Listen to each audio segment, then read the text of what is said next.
La mer a plusieurs visages. Quel que soit celui qu'elle nous montre, tout dépend de la manière dont on l'aborde. La mer éveille des nostalgies dont chacun peut se faire une idée. Qu'il s'agisse par exemple du capitaine Nemo, qu'il s'agisse du capitaine Ahab, Moby Dick, la baleine blanche, toute la littérature mondiale offre quantité de lectures qui, comme un ressac, stimulent et apaisent successivement cette nostalgie du bord de mer. La mer n'est pas un paysage, c'est l'expérience vécue de l'éternité, du néant et de la mort, un rêve métaphysique, disait l'auteur allemand Thomas Mann. Il décrivait du même coup le cadre de l'image que la Bible trace de la mer. La Bible mentionne un certain nombre de mers, la Méditerranée, la mer Rouge, la mer Morte, la mer de Galilée, c'est-à-dire le lac de Génézareth, et le golfe Persique. À l'image que l'Ancien Testament se fait du monde correspond l'idée que la terre est entièrement entourée par la mer. Les récits bibliques faisant état de mer ou d'eau s'inscrivent sur un large éventail de thèmes, depuis l'absence de pluie lors d'une trop longue sécheresse jusqu'à la surabondance d'eau lors d'une inondation, d'une situation où la vie est menacée par la soif jusqu'à la situation inverse, où elle est menacée par l'excès d'eau. Les récits bibliques présentent ainsi l'eau sous deux aspects particulièrement significatifs.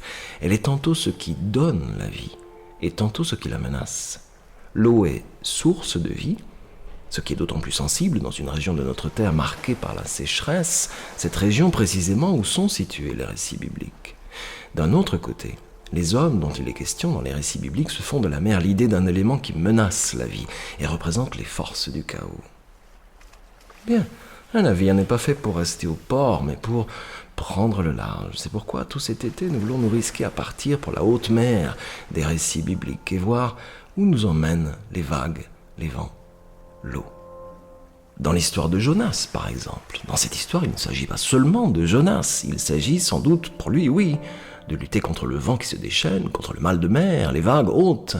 Il est, lui, dans une situation, par exemple, où il est difficile de penser aux autres. Le Seigneur déchaîna un vent violent sur la mer.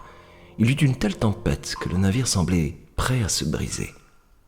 Les marins eurent très peur, chacun appela son propre Dieu à grands cris, puis ils jetèrent le chargement à la mer pour alléger le navire. Jonas, lui, était descendu au fond du bateau. Il s'était couché et dormait profondément. Le capitaine du navire s'approcha de lui et l'interpella ainsi. « Mais que fais-tu là? Tu dors? Lève-toi donc, appelle ton Dieu au secours. Il se souciera peut-être de nous, lui, et ne nous laissera pas mourir. » Les marins se dirent entre eux, « Tirons au sort pour connaître le responsable du malheur qui nous arrive. » Ils tirèrent au sort, et le sort tomba sur Jonas. Ils lui dirent alors, « Tu es responsable de notre malheur. Explique-nous donc ce que tu fais ici. D'où es-tu? De quel pays? De quel peuple ?» Jonas leur répondit, « Je suis hébreu et j'adore le Seigneur, le Dieu qui est au ciel et qui a créé la mer, les continents. » Puis il leur raconta son histoire. Les marins furent saisis d'une grande crainte en apprenant qu'il s'enfuyait loin du Seigneur. « Mais pourquoi tu agis ainsi ?» lui demandèrent-ils. « Que devons-nous faire de toi pour que la mer s'apaise autour de nous ?» La mer était en effet de plus en plus démontée. Il leur répondit, « Prenez-moi, là, jetez-moi par-dessus bord, et la mer s'apaisera. Je le reconnais, c'est par ma faute que vous subissez cette grande tempête. » Les marins se mirent à ramer pour essayer de gagner la terre ferme, mais ils ne réussirent pas, car la mer se déchaînait encore plus. Alors, ils appelèrent le Seigneur au secours. « Seigneur, ne nous laisse pas perdre la vie à cause de lui. Ne nous rends pas non plus responsables de la mort de quelqu'un qui ne nous a rien fait, car c'est toi, Seigneur, qui agis comme tu l'as voulu. » Puis ils prirent Jonas, le jetèrent par-dessus bord, et la tempête cessa de faire rage.